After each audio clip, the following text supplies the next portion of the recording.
Welcome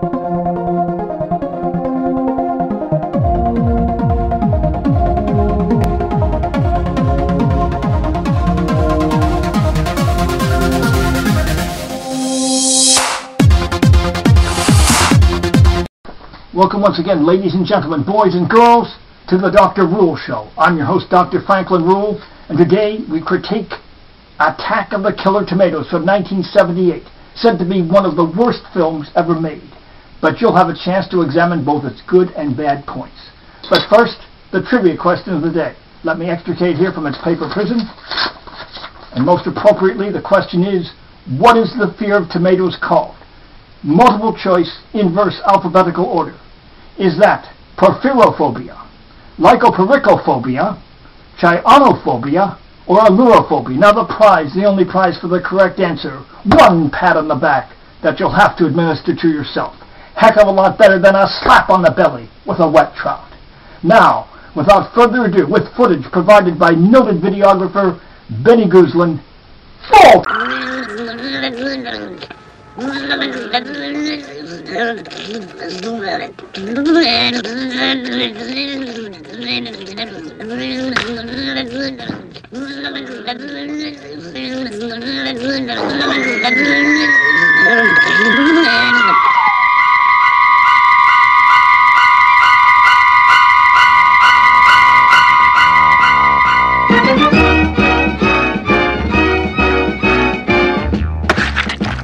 Attack of the Killer Tomatoes.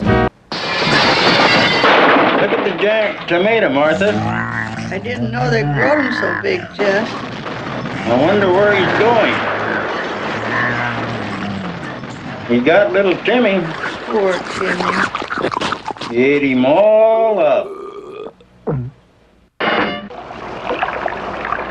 Can you, believe how he waffles on every issue? Oh, right on. We'll never have another president as bad as this one.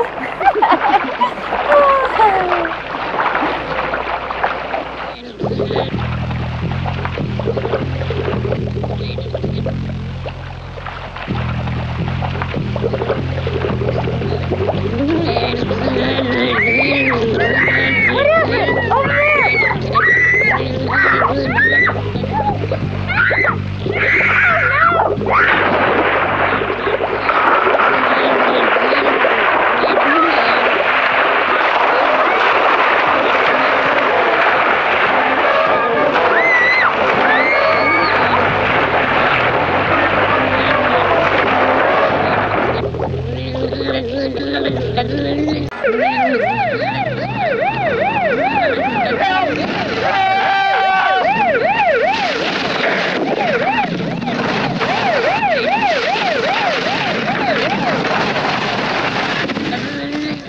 Do you read me? Do you read me? Go away!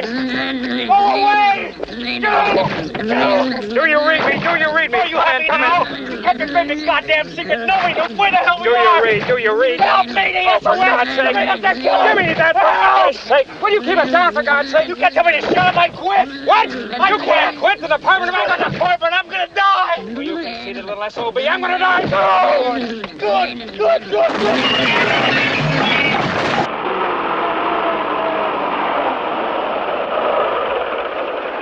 I'm glad you could make it, sir. I think we've got something that will interest you. So I've been told. Dixon, I want you to see this. Captain? Yes.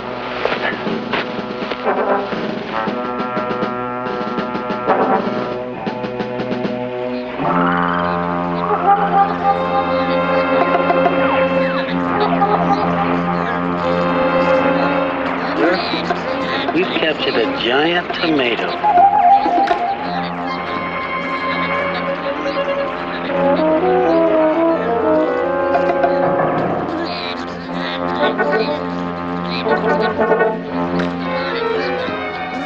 I'm afraid, gentlemen, that what we have here before us isn't what we thought. You don't mean... This, may God help us, is a cherry tomato.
We have lots of pretty pickles waiting for you at the refreshment center. They're plump, tender, mouth-watering. Wouldn't one taste good right now?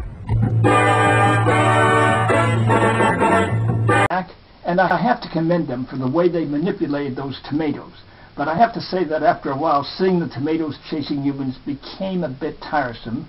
As far as the acting and writing, I'd say it was mediocre. So while not the worst movie ever made, certainly not the best. So on the rule scale, where first magnitude is best, 10th magnitude worst, Attack of the Killer Tomatoes garners a 7.5 magnitude rating. Yes. Now for that trivia question. What do we call the fear of tomatoes? Is that porphyrophobia, lycopericophobia, cyanophobia, or allurophobia? And you say lycopericophobia? Absolutely correct. Yeah! Award yourself one pat on the back. Congratulations. And for the record, porphyrophobia, fear of the color purple, cyanophobia, fear of snow, and allurophobia, fear of cats.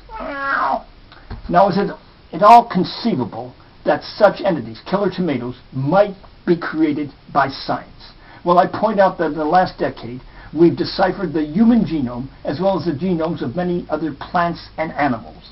So, conceivably, geneticists working in the lab could splice genes from one creature or plant to another, creating various hybrids.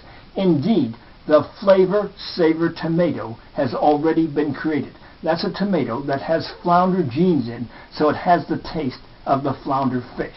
Now, in the next 10 to 20 years, considering the exponential rate at which genetics progresses, we might see something akin to a killer tomato, perhaps a human tomato hybrid. Certainly possible. And if not on Earth, we have to consider the vastness of the cosmos.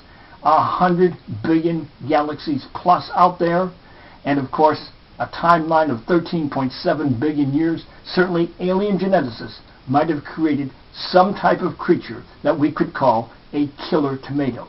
And I point out, as an example, we had the 1950 classic sci-fi flick, The Thing, starring James Arness as a humanoid carrot. So a humanoid tomato somewhere in the cosmos, within the realm of feasibility, in my opinion. Then the other way they could come about would be through natural selection, through genetic mutations. Now, on Earth, we already have some unusual creatures we take for granted.